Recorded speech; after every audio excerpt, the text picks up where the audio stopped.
사랑하는 성서의 땅을 가다 시청자 여러분 안녕하십니까? 윤석전 목사입니다. 오늘도 제 옆에는 성서의 땅과 그리고 하나님의 역사를 생생하게 설명해 주실 홍순아 교수님, 박영철 교수님 나와 계십니다. 오늘 두 교수님 나와 주셔서 감사합니다.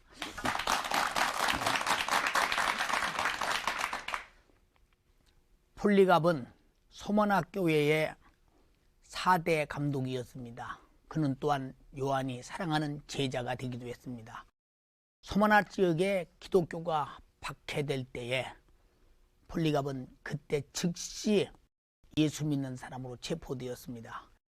이 지역의 총독은 폴리갑을 어떻게 하면 풀어줄까 생각 끝에 폴리갑을 찾아갔습니다. 만약에 예수를 저주하면, 예수를 안 믿겠다고 하면 풀어줄 것이니 한 번만이라도 예수를 저주하라고 설득했습니다. 그러나 폴리갑은 끝내 예수를 저주하지 않았습니다.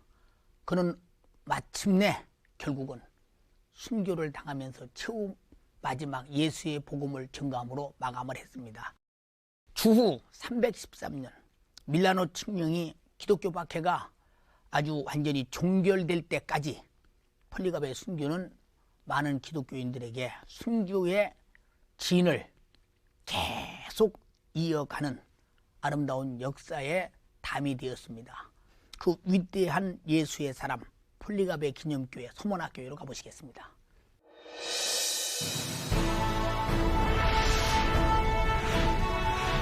서머나 교회가 세워졌던 곳, 현재 이즈미를 향해 에게해를 바라보며 달렸다.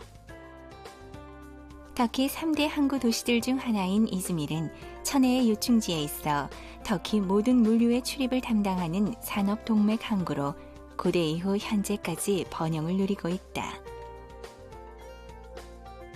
주전 10세기경부터 에게해의 주요 항구였던 이즈밀은 그 번영의 흔적인 거대한 아고라가 지금도 위용을 과시하고 있다.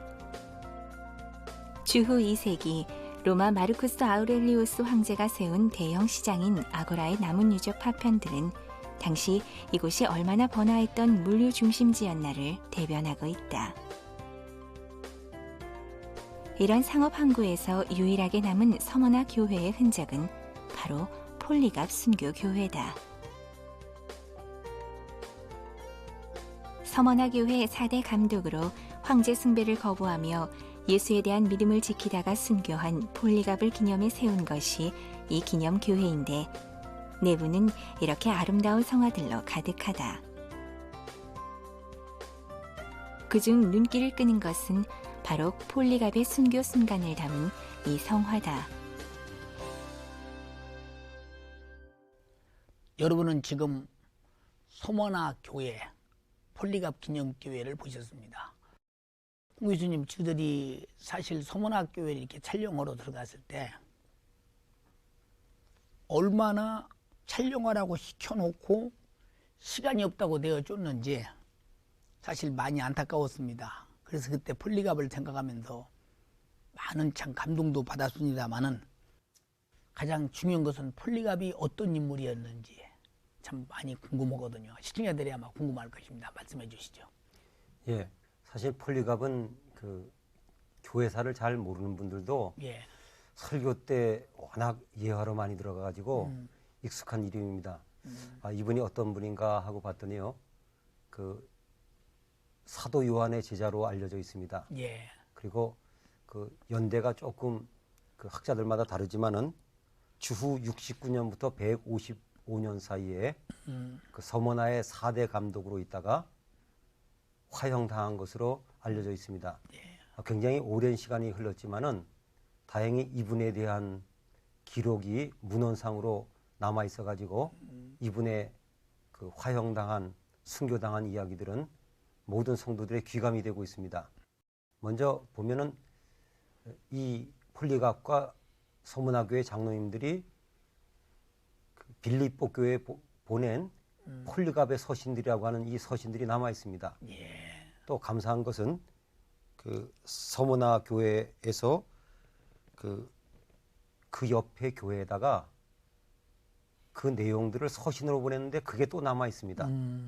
그다음 또 유명한 이레네우스라고 하는 분이 이분에 대해서 그 두 가지로 특별히 칭찬을 했다 그럽니다. 첫 번째는 그는 살아있을 때는 이단들과 싸웠다. 또 두 번째는 순교한 순교의 정신을 가지고 있었다. 이렇게 극찬한 인물이기 때문에 예. 그 수많은 순교자들이 있지만 이렇게 그 문헌으로 자료가 남아서 서문화 교회와 함께 우리에게 많은 감동을 주고 있습니다. 사실 초대교회 서문화교회 오면 많은 사람들이 서문화교회는 알고 있지만은 서문화교회와 폴리갑을 연결시키는 것은 상당히 많은 사람들이 잘 안 하고 있거든요. 그 이유는 잘 모르기 때문에 서문화교회가 폴리갑의 기념교회라는 걸 잘 모르기 때문에 그런 것 같습니다. 이번을 통해서 많이 이해가 됐으리라고 생각됩니다. 홍 교수님, 그 폴리갑이 최후에는 순교를 당하는 그런 마지막 백발이 되는데 순교를 당하게 되는 그 장소, 순교당한 장소는 어디쯤 될까요? 예, 그 우리가 뭐 여러 가지 경우를 통해 가지고 많이 들은 것이 있습니다. 예. 그 로마 시대에 그 순교 당하는 분들이 많은 사람들이 보는 앞에서 순교를 당했다고 하는 이야기는 이미 익히 알고 있는데 예. 이 폴리갑도 많은 사람들이 보는 앞에서 화형을 당했다 그럽니다. 예. 또 뭐 전승에 의하면 그 유대인들이 이 안식일인데도 불구하고 그 폴리갑을 죽이는 일에 앞장서 가지고 나무까지 주워다가 같이 저기 화형하는데 협력했다 이런 이야기도 전해 오고 있습니다. 폴리갑이 순교당한 곳은 그 스타디움이라고 봅니다. 이 스타디움 자리는 지금 그 파구스 산이라고 하는 산이 있는데 예. 그 산 기슭 어느 지점에 있던 것으로 보여집니다. 그런데 안타까운 것은 이 서머나가 있는 이즈미르라고 하는 도시가 인구가 한 300만 정도 되는 터키에서도 세 번째 도시입니다. 예. 급격한 도시화가 이루어져 가지고 유적들이 있는 곳들이 별로 없습니다. 지금 찾을 수 있는 유적지는 파구스 산 정상이나 가야 있고요. 그다음 또 한쪽 옆에 그 주 2세기 때 아고라터가 좀 남아 있고요. 이 정도에는 찾아볼 수가 없습니다. 그런데 그 서머나 지역을 갔을 때 처음에 좀 당황한 적이 있습니다. 서머나 가면 뭔가 좀 이렇게 뭐 돌로 된 기둥이라도 몇 개 볼 줄 알았는데 예. 그때 처음으로 서머나에 있는 폴리갑 기념교회를 데려가 가지고 예. 기념교회 구경시키더니 그냥 떠난대. 그래서 예. 서머나가 어디입니까? 이렇게 물어본 적이 있습니다. 예. 그래서 그 다음부터는 그 파쿠스 산까지는 못 가도 그 가까이에 큰 길 옆에 떨어져 있는 아고라라도 이제는 보게 해가지고 그래도 로마 시대의 유적을 조금이라도 좀 봐야 되겠다고 하는 생각을 했습니다. 어쨌건 예. 서머나가 그만큼 우리 기독교에서는 그 폴리갑으로 인식될 정도로 예. 그렇게 그 폴리갑은 서머나의 대명사가 된 것을 알 수가 있겠습니다. 예, 그렇군요.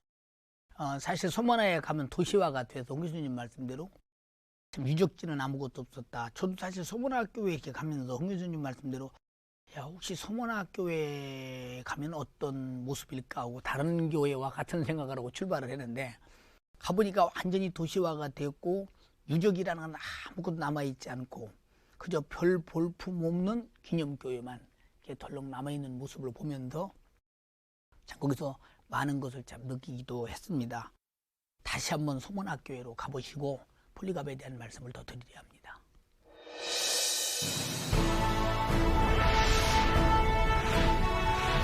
폴리갑 교회 내부를 가득 메운 성화들 속엔 폴리갑의 고난의 삶, 그리고 예수님에 대한 그의 뜨거운 사랑과 순종을 담은 감동스러운 이야기가 있다. 당시 80이 넘은 고령의 폴리갑은 로마 병사에게 체포되어 원형 경기장 한복판 화형대에 섰다.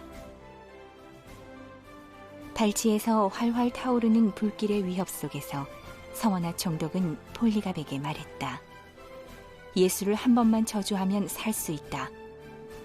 총독의 설득, 타오르는 불, 칼을 든 로마 병정 앞에서 폴리갑의 대답은 단호했다. 나의 구원주를 결코 모독할 수 없다. 그 감동스러운 죽음의 역사가 담긴 이 교회가 있기에 서머나는 아름다운 성지가 되었다.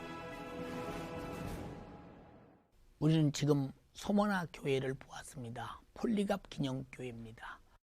서머나 교회를 보면서 도시 복판 속에 끼어 있으면서 조그마한 교회임을 우리는 보았습니다. 그러나 그보다 더 중요한 것은 폴리갑이 4대 총독으로 있으면서 예수 그리스도를 전하다가 핍박 속에서 순교했다는 것이 중요하고 그 복음이 오늘날 계속 전해지고 있음이 중요한 것입니다. 박 교수님, 그 서머나 총독 그 폴리갑이 죽음 앞에 놓인 그 86세나 되지 않았습니까?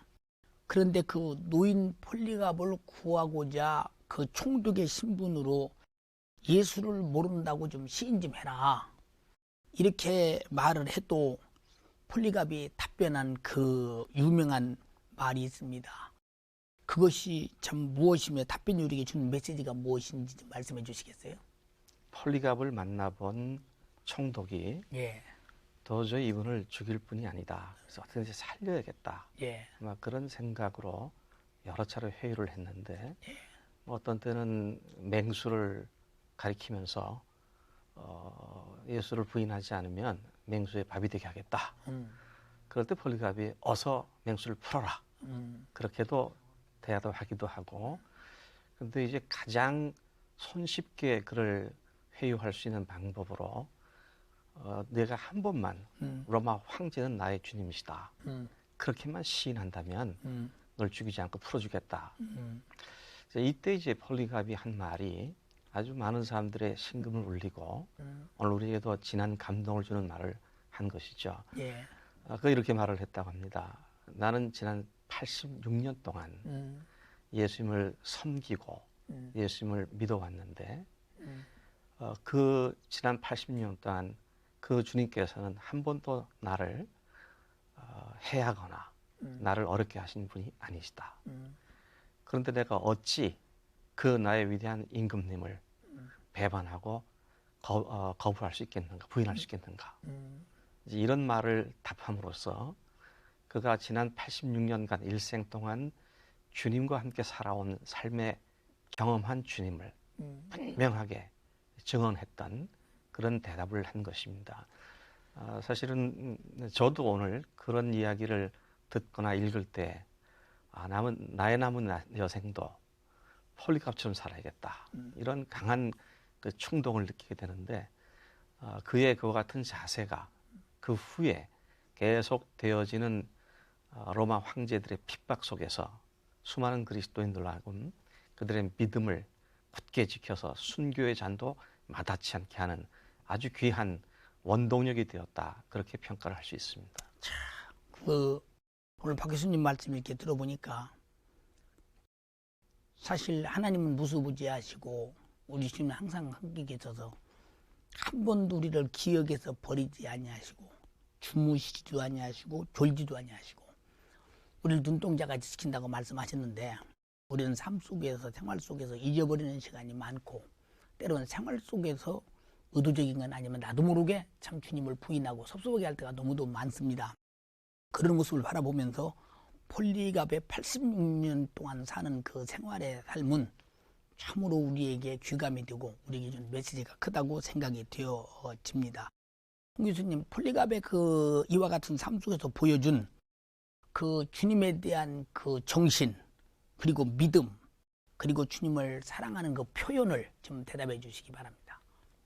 예, 그 폴리갑은 두 가지로 나눌 수 있겠습니다. 첫 번째는 그가 살아있을 때, 네. 또 순교할 때 이 두 가지로 구분돼야 되겠습니다. 예. 먼저 그는 그 살아있을 때는 이단과 싸웠다 그럽니다. 예. 이단이 뭐겠습니까? 바로 예수님께서 참 구주이신 것을 부인하는 것이라고 한다면 그는 예수님의 그 구세주 되심을 부인하는 이단들과 싸우지 않을 수가 없는 겁니다. 예.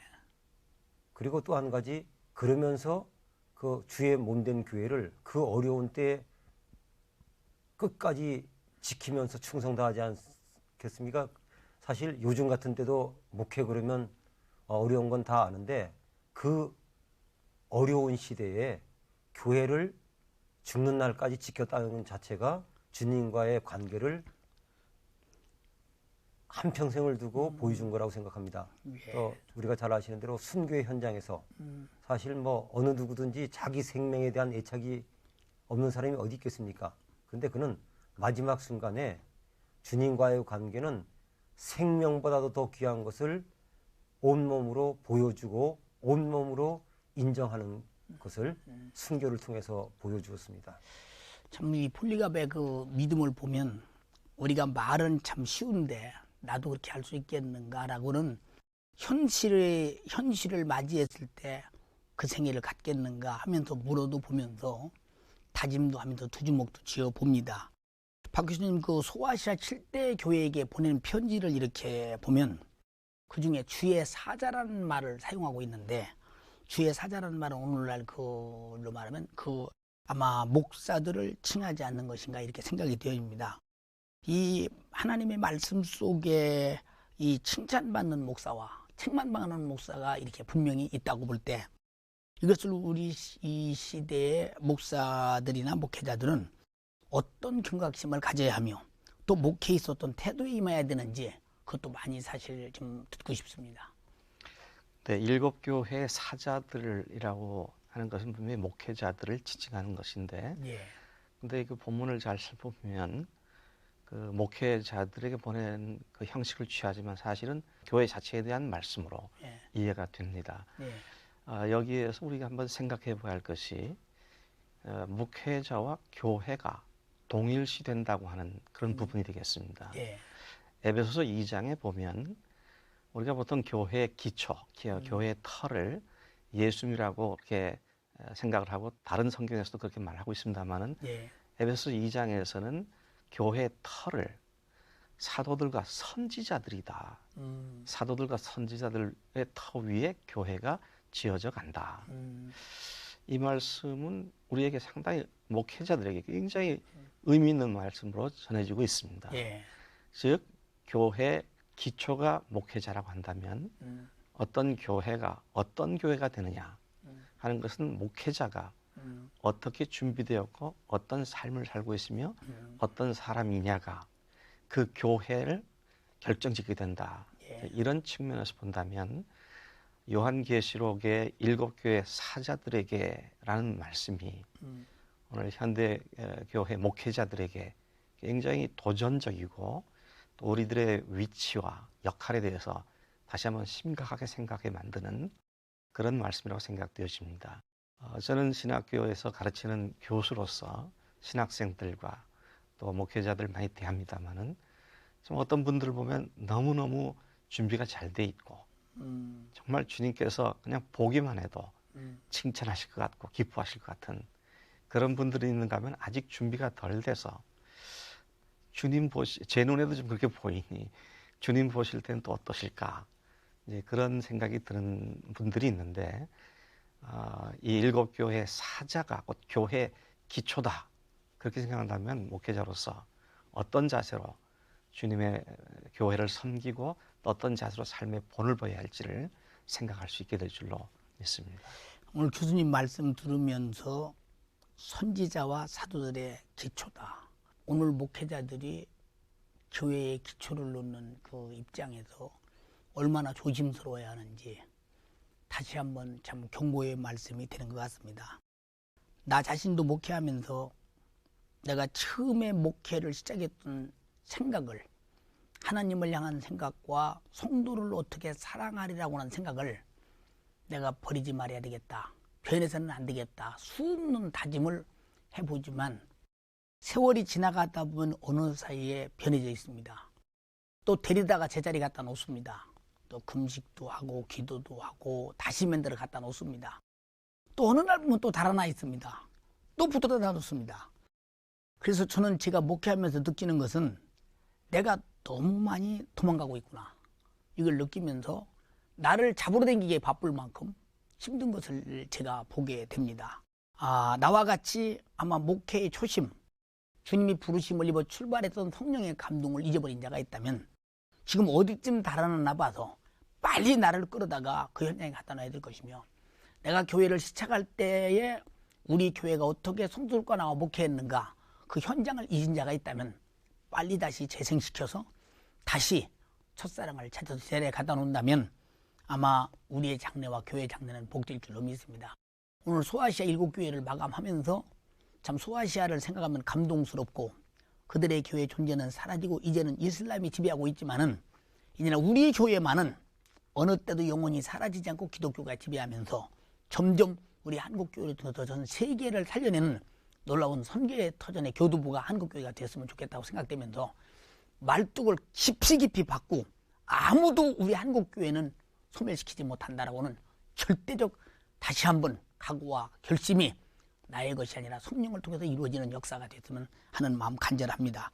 오늘 두 교수님의 말씀을 들으면서 우리 방청객들이 또 그 질문의 말씀을 던지고 싶습니다. 질문을 받겠습니다. 홍 교수님께 여쭤보겠습니다. 성지순례가 해외 선교에 어떤 역할을 하는지 궁금합니다. 굉장히 중요한 질문을 하셨습니다. 성지순례를 하는 가장 큰 목적은 역시 성경의 땅을 내가 직접 가보면서 그 하나님의 역사를 또 말씀을 직접 느끼는 내 신앙을 향상시키기 위한 귀한 뜻이 있습니다. 그러나 그것만 가지고는 부족하다고 생각합니다.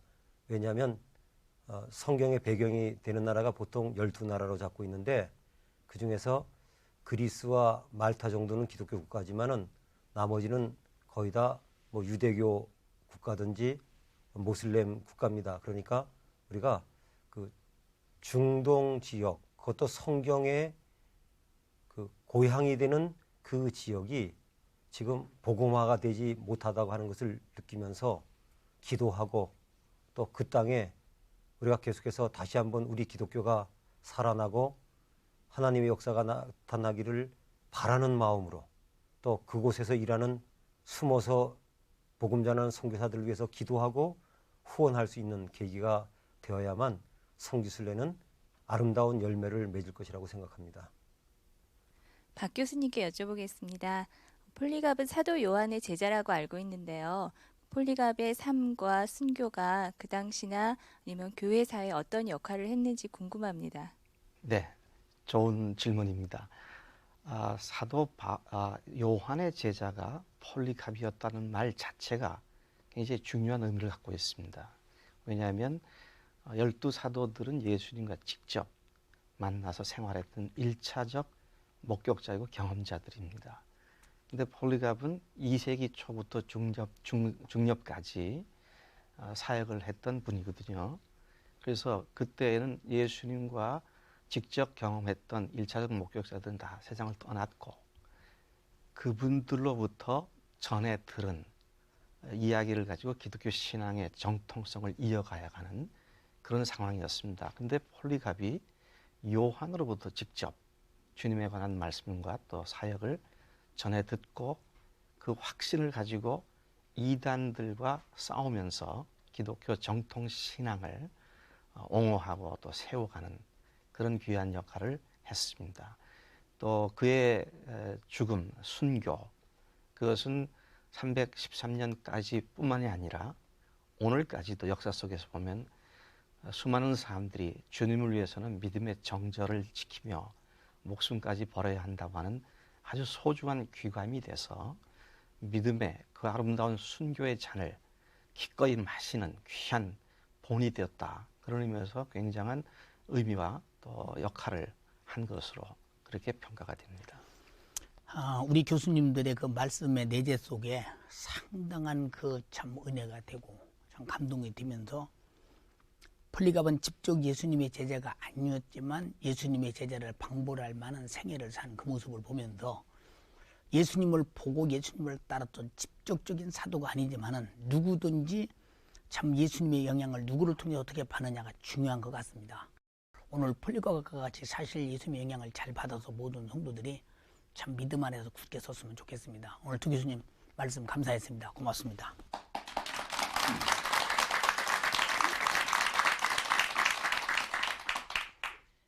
예수께서 빌라도 법정에 섰을 때 빌라도가 예수님의 얼굴을 바라보면서 그 인자하고 사랑스럽고 준엄하고 절대 거룩함에 압도되었다고 합니다.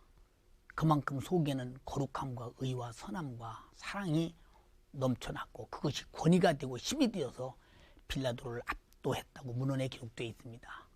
또 폴리갑도 역시 소마나 총독 앞에 섰을 때 얼마나 그를 압도했던지 죽일 생각이 없을 정도로 오히려 해오해가면서 살렸으면 하는 마음이 아주 간절할 만큼 인자했습니다. 그러나 왜 죽어야 되느냐? 예수의 복음을 전했던 그 한 가지 때문이었습니다. 그러나 결국은 예수님도 십자가를 졌고 폴리갑도 결국은 순교를 당했습니다. 폴리갑도 아마 사랑을 전해다 갔을 것입니다. 결국은 주님을 사랑하고 복음을 사랑하고 말씀을 사랑하고 또 많은 사람들을 사랑하기 위해서 살다가 결국은 순교할 때 주님 사랑, 복음 사랑 때문에 화형을 처하게 되는 장소에서도 말뚝에 묶어놓고 화형을 시키려고 했지만 나는 말뚝에 묶이지 않는다. 깔끔하고 깨끗하게 내가 그대로 서서 화형을 당하겠다. 절대 안 도망간다. 이만큼 폴리갑은 자기 말대로 그대로 손에 아주 포송을 채인 채 불에 태움을 당합니다. 그러나 그 불꽃도 그를 사르지 못했습니다. 결국 최후에는 창에 찔려 죽었다는 그런 아주 기록이 있습니다. 사랑하는 성도요, 우리는 주님을 사랑하고 이웃을 사랑함으로 말미암아 많은 사람을 압도할 수 있는 영적인 힘과 능력 있는 사람이 되기를 바라며 7대 교회를 마치면서 7대 교회에게 준 모든 교훈을 다시 한번 되짚어보면서 여러분에겐 칭찬받는 교회, 칭찬받는 목회자, 칭찬받는 성도가 되길 바랍니다. 감사합니다.